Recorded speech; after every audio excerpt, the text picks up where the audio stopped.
On September 1945, the first chill of the morning drifted across the Texas prairie, and Thomas McAllister stepped toward his weathered barn expecting nothing unusual.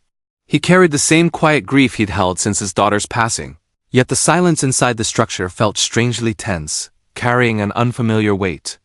When he slid the barn doors open, sunlight cut through the dust, revealing movement he couldn't immediately understand because the shapes seemed too still to be cattle. Only when his eyes adjusted did the truth strike him with paralyzing force, showing 50 women standing in rigid lines beneath the rafters. Each figure wore a faded uniform marked by exhaustion, and every face showed a mixture of fear and resignation, displaying expressions unlike anything Thomas had ever seen on American soil. The realization that these uniforms belonged to German prisoners of war struck him hard, challenging every assumption he carried. No records had ever mentioned women being held in camps across Texas, and no officer had reported any escape matching this number, creating a riddle he couldn't easily dismiss. Their presence violated every official statement he had heard, revealing a hidden layer of post-war reality he was entirely unprepared to confront. The youngest appeared barely older than his daughter had been before illness claimed her, connecting past sorrow with present responsibility through an unexpected emotional jolt. Their eyes followed his every movement, silently pleading for mercy while bracing for the judgment they had learned to fear. The tallest of the women stepped forward slowly, offering a gesture of submission shaped by discipline, while her trembling hands betrayed weeks of hardship. She seemed determined to represent them, yet her body showed wounds and malnutrition that words alone could never fully explain. Thomas sensed danger in every direction because harboring escapees carried legal consequences, while turning them in meant condemning vulnerable strangers. His family name carried weight in the county, yet his conscience stirred uneasily, reminding him that moral choices rarely aligned with simple rules. Wind rustled through the gaps in the barn siding, adding an eerie soundtrack to a moment suspended between duty and human obligation. The women's shallow breathing echoed softly, forming an unspoken chorus of desperation that reinforced the gravity of what he had uncovered. Their uniforms were mismatched and frayed, suggesting long travel through hostile terrain, possibly aided by unknown sympathizers operating covertly across wartime America. Such a network contradicted everything Thomas believed about national security, challenging him to reconsider narratives previously accepted without question. A faint smell of sweat and straw revealed how long they had hidden, surviving on whatever scraps they found, enduring conditions harsher than any prisoner deserved. Thomas could no longer pretend this situation fit within the boundaries of routine, because fate had delivered something extraordinary. As sunlight grew stronger, illuminating their hollow cheeks, he understood they lacked the strength to flee again, trapping them between starvation and exposure. Their presence forced him into a role he had never sought, becoming judge, witness, and guardian within a single breath. At that moment, with dust swirling around their thin silhouettes, Thomas realized his next decision would shape not only their future, but also the memory of his daughter. The barn no longer felt familiar, becoming instead a crossroads where grief, compassion, and responsibility collided in a single, life-altering instant. Shadows clung to their faces as dust drifted through broken beams of morning light, revealing expressions shaped by exhaustion rather than hostility. Thomas studied them carefully, noticing how each woman carried a different story in her eyes, stories that officials insisted could not possibly exist within American borders. Their uniforms bore unfamiliar insignia, stitched hastily by hand, suggesting improvised identification rather than regulated issue, contradicting every regulation governing wartime detainees. These details troubled Thomas deeply because they exposed gaps in the official narrative, undermining the certainty he once believed the government maintained. Some women looked scarcely older than schoolteachers, while others carried the hardened gaze of survivors accustomed to displacement, displaying a resilience carved from years of conflict. Their varied appearances reflected a collective suffering that no document had acknowledged, turning the barn into an archive of hidden human cost. When one woman stepped forward clutching a torn photograph, Thomas recognized symbols of family, loss, and memory transcending nationality, prompting him to reconsider how wartime labels obscured individual humanity. Her trembling voice failed before forming words, yet her expression conveyed a plea deeper than any translation could bridge. He noticed the sunken hollows beneath their cheekbones, indicating prolonged malnutrition endured long after the ceasefire, suggesting they had not been liberated with other prisoners. Their physical condition contradicted official assurances about post-war camp standards, exposing a troubling injustice nobody seemed willing to confront. Another woman attempted a formal bow, reflecting training once enforced under military discipline, though her weakened legs nearly collapsed under her. Thomas sensed she sought dignity rather than deference, demonstrating how survival often depended on maintaining fragments of identity despite relentless deprivation. Several carried faint scars across their hands and wrists, marked by restraints or labor that exceeded anything permitted under Geneva regulations, revealing a darker side of captivity concealed behind bureaucratic silence. Thomas recognized the unmistakable patterns of hardship, understanding instinctively that these wounds were far from accidental.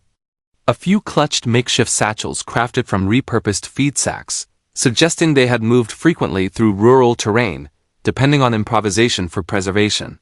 These possessions served as quiet testimonies to miles walked, borders crossed, and hopes clung to despite overwhelming uncertainty. One woman whispered a prayer in broken breaths, glancing fearfully toward the barn doors as though expecting pursuers, conveying the presence of a threat they had not yet explained. Thomas realized danger remained near, lingering like an unseen shadow beyond the farm's protective fences. Their hair, unwashed and unevenly cut, highlighted months without proper care, further proving they had escaped formal custody far earlier than he initially assumed. This discovery troubled Thomas deeply, because it implied a cover-up involving lost records and unaccounted individuals wandering the countryside unseen. Another woman held tightly to a folded paper, its edges worn from constant handling, likely containing instructions or names essential to their survival, revealing connections that extended beyond the immediate group. Thomas sensed the document might expose a hidden network operating beneath official oversight. The more he observed, the clearer it became that these women embodied a forgotten chapter of the war's aftermath, one intentionally erased from public memory. They were living contradictions that challenged national ideals, forcing Thomas to confront truths America preferred to bury beneath victory parades and declarations of closure. McAllister walked across the frost-stiffened field, carrying burdens heavier than the pack strapped across his weathered shoulders. He understood the fragile balance governing occupied territories, yet conscience pressed urgently against rules demanding strict obedience within every contested mile. He had watched the abandoned homestead for days, noticing quiet movements suggesting hidden desperation beneath its sagging timber walls. Those faint traces carried stories waiting unwillingly in the dark, urging him toward actions potentially challenging military directives controlling civilian interactions. Command protocol insisted soldiers avoid entanglement, fearing hidden threats capable of exploiting moments shaped by compassion. McAllister recognized those dangers clearly. However, instinct insisted these circumstances held nuance demanding deeper attention guided carefully by personal judgment. He paused near a collapsed fence, feeling cold wind carrying distant artillery rumble across open fields. That sound reminded him constantly of the thin line separating lawful rigidity from decisions shaped powerfully by human obligation. The farm appeared lifeless, yet soft impressions near the barn revealed recently drawn patterns marking fearful footsteps. Such subtle details indicated inhabitants attempting survival quietly, hoping soldiers passed swiftly without intrusive searching. McAllister advanced carefully toward the door, knowing every step weighed heavily against regulations defining acceptable conduct. Yet he felt compelled to witness truth directly, understanding genuine leadership often emerged under circumstances demanding moral clarity. Inside the dim structure, he found scattered belongings arranged with deliberate precision, showing clear attempts to maintain dignity despite war's relentless disruption. Those quiet signs persuaded him strongly that vulnerable individuals sheltered inside, awaiting either mercy or misinterpreted hostility. He heard faint breathing behind stacked crates, further confirming desperate occupants hiding nervously from unpredictable consequences. Standard procedure demanded reporting immediately, yet loyalty to deeper values urged compassionate reassessment, avoiding unjust escalation. McAllister whispered a reassurance, attempting to reduce overwhelming fear gripping unseen listeners within the dark corners. He understood these people existed outside official expectations, forming hidden communities shaped painfully by circumstances beyond their control. Gradually, two frightened women emerged hesitantly, their trembling hands revealing exhaustion earned through prolonged hardship. Their presence confronted him deeply, challenging assumptions shaping strategic planning crafted far from suffering endured within isolated farmhouses. They explained fragmented stories describing famine, displacement, and the frightening uncertainty accompanying every advancing column. Their words echoed countless unheard experiences scattered across devastated regions, reminding him compassion remained essential amidst disciplined military structure. McAllister realized his decision would influence their fate permanently, guiding trajectories shaped by complex wartime moral environments. With steady resolve, he prepared carefully to act, embracing choices balancing duty with unyielding recognition of shared humanity. The letter rested within a tin box discovered beneath shattered beams, carrying memories preserved through unimaginable devastation across the valley. It bore handwriting shaped delicately by trembling resolve, offering testimony from someone confronting harsh truths with unwavering tenderness amid overwhelming turmoil. McAllister unfolded the brittle paper slowly, fearing sudden movement might erase fragile ink absorbed deeply into its weathered fibers. He recognized the cautious phrasing of someone understanding limited time, choosing honest clarity over comforting illusions guiding vulnerable hearts through darkness. The daughter addressed her absent father gently, describing changes transforming their village, reshaping routines previously anchoring community life across familiar fields. She wrote about ration lines stretching endlessly before frightened citizens, revealing widespread uncertainty growing heavier as foreign battalions advanced relentlessly. Her words carried soft resilience, portraying determination overshadowed by hunger tightening its grip upon families scattered across bomb-ridden districts. She recalled childhood evenings warmed by laughter, contrasting them quietly with nights interrupted repeatedly by artillery rumbling uneasily beyond distant ridgelines. She expressed determination to remain hopeful, despite witnessing fragile neighbors fading quietly beneath pressure exerted by relentless deprivation. Her tone revealed persistent dignity resisting despair's influence, striving consistently to protect remaining fragments of normalcy scattered thinly across collapsing routines. McAllister felt each sentence resonate deeply, recognizing emotions echoing among countless civilians enduring parallel struggles under shifting wartime authority. The daughter's reflections offered illuminating insight, capturing complexities influencing survival decisions, shaped significantly by tightening occupation measures threatening vulnerable households. The letter described friendships dissolved unexpectedly, replaced gradually by fearful glances exchanged silently between individuals wondering anxiously about imminent raids. Her careful phrasing suggested widening fractures within society, demonstrating how suspicion proliferated dangerously as desperation intensified beyond manageable thresholds. She mentioned wandering soldiers briefly, describing their cautious movements, revealing uncertainty matching civilian apprehension during unpredictable encounters. She portrayed them not as looming threats, but rather as weary figures navigating unfamiliar landscapes shaped brutally by earlier conflicts. McAllister recognized painful maturity within her writing, evidence of youth reshaped prematurely by burdens exceeding reasonable expectations. Her reflections demonstrated remarkable clarity, revealing heartfelt attempts to reconcile personal fears with broader transformations altering every familiar structure. Near the end, she acknowledged weakening health, describing persistent chills following prolonged sheltering within damp stone cellars beneath damaged houses. She wrote gently about fading strength, yet emphasized gratitude for remaining moments, allowing continued expression of affection toward distant family. Her closing lines held profound stillness, conveying acceptance forged through extraordinary endurance developed steadily under merciless hardships. McAllister understood instantly that her voice survived solely through this letter, offering humanity's quiet persistence beyond circumstances designed relentlessly to silence vulnerability. Carefully he folded the paper again, realizing its significance extended far beyond individual tragedy preserved within fragile pages. The daughter's words embodied resilience shared across countless unseen lives, reminding him that compassion carried enduring power despite unforgiving wartime conditions. Rumors of clandestine prisoner movements circulated quietly among railway workers, revealing patterns unnoticed by officials blinded through routine logistics.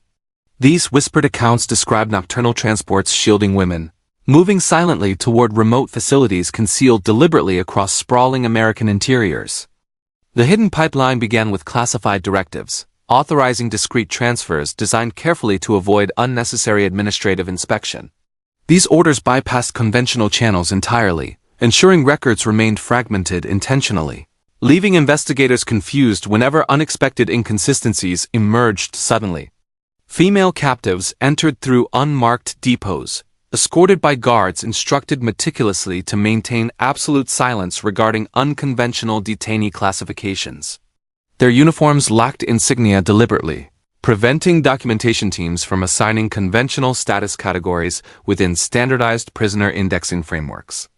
Local populations rarely noticed these convoys, because movements occurred during hours when communities slumbered beneath quiet starlit skies.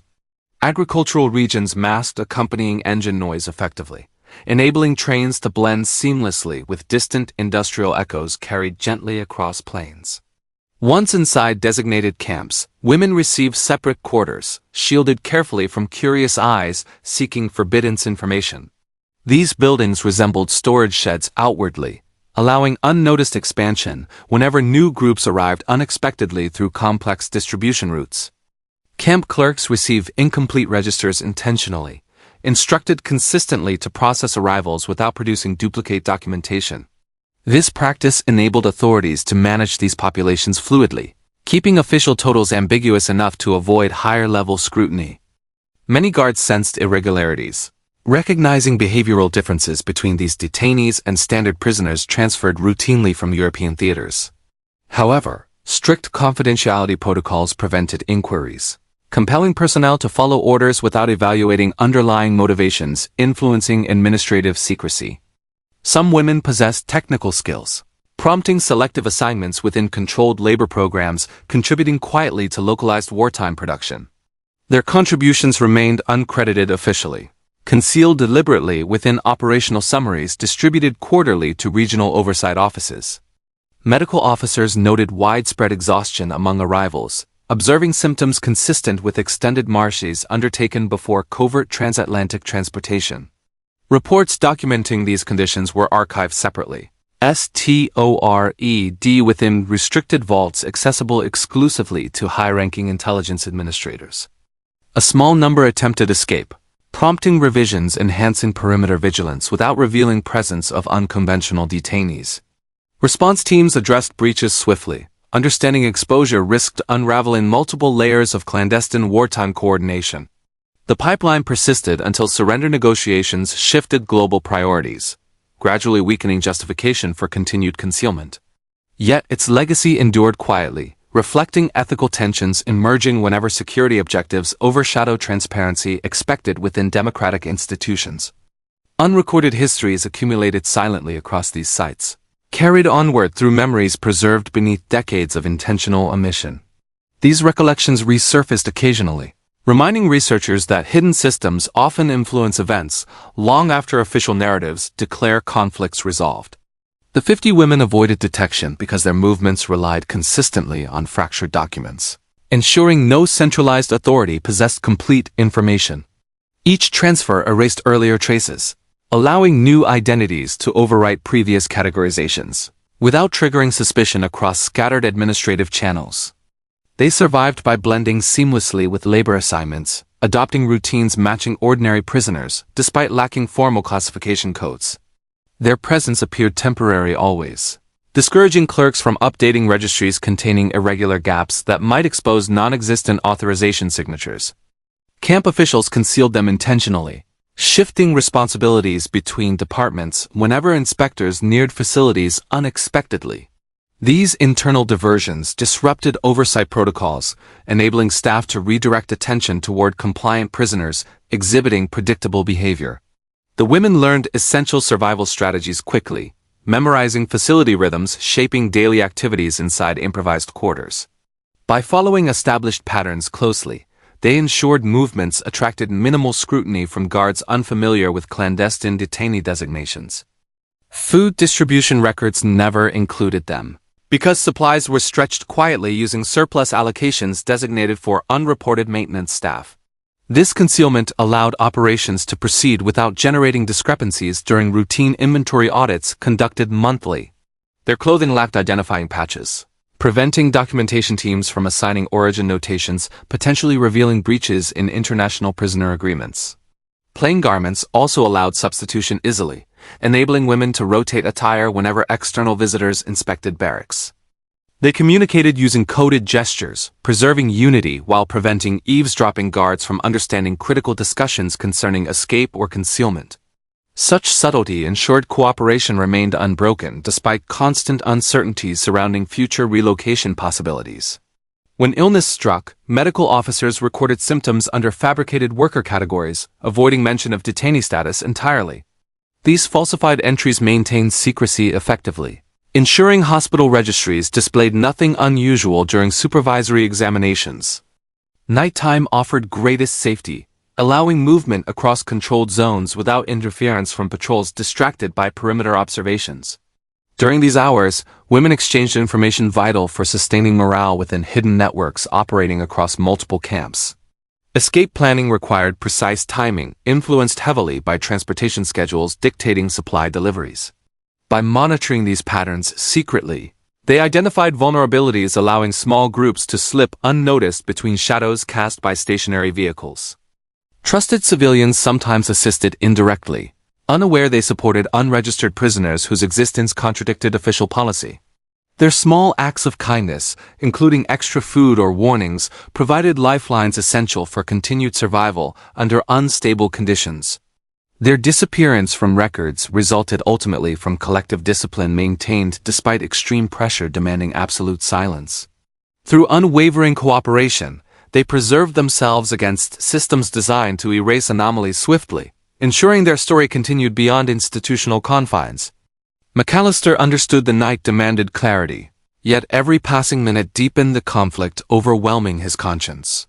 He felt national expectations press in sharply, reminding him that one misstep could betray the principles shaping generations of American belief. The women watched silently, sensing his indecision through shifting expressions communicating fear and hope simultaneously. Their presence transformed the barn completely, turning familiar wooden walls into a courtroom judging his uncertain resolve. Authorities were approaching slowly, following leads produced unintentionally by neighbors reporting unfamiliar movements. McAllister recognized the danger rising, because federal intervention would guarantee harsh punishment regardless of mitigating circumstances surrounding their concealed existence. He weighed options carefully, calculating risks associated with defiance that could end his livelihood entirely. Yet compassion tugged deeply, reminding him of his daughter's letters urging mercy toward unseen individuals enduring wartime suffering. Nightfall intensified tension dramatically, wrapping the property in uneasy silence broken only by distant insects. This quiet darkness emphasized urgency, prompting him to confront emotional truths avoided since discovering the hidden prisoners. The women prepared for betrayal instinctively, gathering belongings while expecting imminent exposure. Fear tightened their movements noticeably, shaping a fragile determination rooted in countless previous escapes demanding constant vigilance. McAllister approached them cautiously, aware every word spoken might determine life or confinement.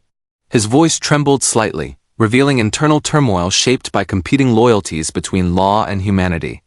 A storm gathered overhead slowly, mirroring the turmoil swirling through his conflicted thoughts. Thunder offered brief cover, allowing whispered discussions concerning possible routes before authorities breached the property lines. He remembered government briefings describing loyalty as simple obedience, yet tonight revealed complexity challenging such rigid assumptions. Following the law felt hollow suddenly, because moral clarity demanded compassion transcending punitive regulations forged during wartime panic. The women trusted him reluctantly, sensing sincerity though doubting any promise guaranteeing safety. Their fate rested entirely on his judgment, creating a bond forged through necessity rather than shared history. McAllister realized betrayal would haunt him permanently, shaping future years with unbearable regret. Choosing compassion carried immense danger, yet it offered dignity to individuals abandoned unjustly by shifting political priorities. Decision came quietly finally, shaped by memories of his daughter's unwavering faith in human worth. Guided by her spirit, he accepted consequences willingly, preparing to shelter them through whatever trials awaited beyond approaching headlights. Federal attention intensified rapidly, after scattered reports suggested unexplained activity occurring around remote agricultural properties including McAllister's isolated farm. Investigators quietly compiled evidence, relying on rumors circulating through rural communities, uneasy about unfamiliar figures appearing near abandoned structures. Agents arrived discreetly, observing surrounding fields while interviewing neighbors who noticed unexplained lights during late evenings. Their questions carried quiet intensity, signaling an expanding investigation driven by unresolved inconsistencies challenging official post-war records. Rumors spread quickly, weaving dramatic stories portraying escaped spies hiding within unmarked barns. Local imaginations fueled speculation effortlessly, creating narratives merging fear with wartime suspicion previously dominating national conversation.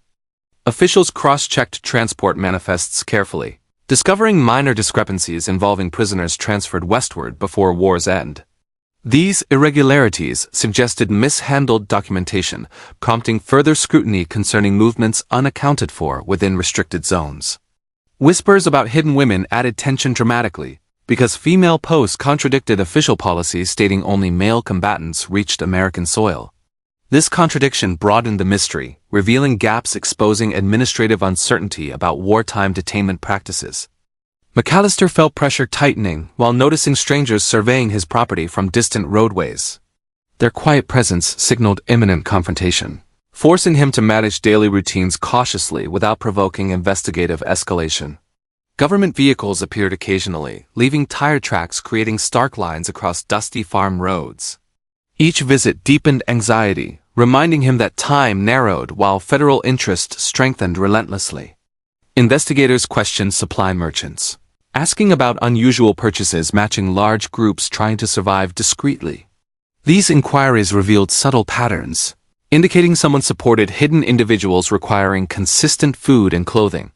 Federal teams expanded surveillance, establishing temporary observation posts concealed behind thickets bordering McAllister's land. Their coordinated effort indicated rising suspicion, suggesting official patience diminished sharply with every unanswered question. Local newspapers sensed controversy, publishing speculative articles describing unexplained government movements in quiet farming towns. Their coverage amplified national curiosity, turning regional mystery into potential federal scandal attracting widespread attention. McAllister monitored developments nervously, realizing investigators connected clues faster than anticipated. He prepared contingency plans, knowing discovery threatened not only the women but the fragile moral commitment guiding his choices. The winding mystery consumed federal offices, pressing officials to resolve discrepancies, undermining their credibility completely. Determined to restore order, they intensified operations, unaware the truth waiting in Texas would challenge assumptions shaped during years of conflict. The women spoke carefully, revealing fragmented memories describing transport routes hidden from official review. Their testimony carried emotional weight, exposing decisions shaped by desperation rather than resistance. Officials listened intently, realizing their journey involved concealed facilities scattered across regions far from established camps. These revelations contradicted long-accepted assumptions, forcing Washington to reconsider overlooked detention practices. The women described nighttime movements, recounting guarded transfers conducted without proper classification. Their words painted unsettling images, suggesting certain authorities sidestepped regulations governing accepted wartime procedures. Investigators documented every detail, noting inconsistencies revealing systemic confusion during closing months.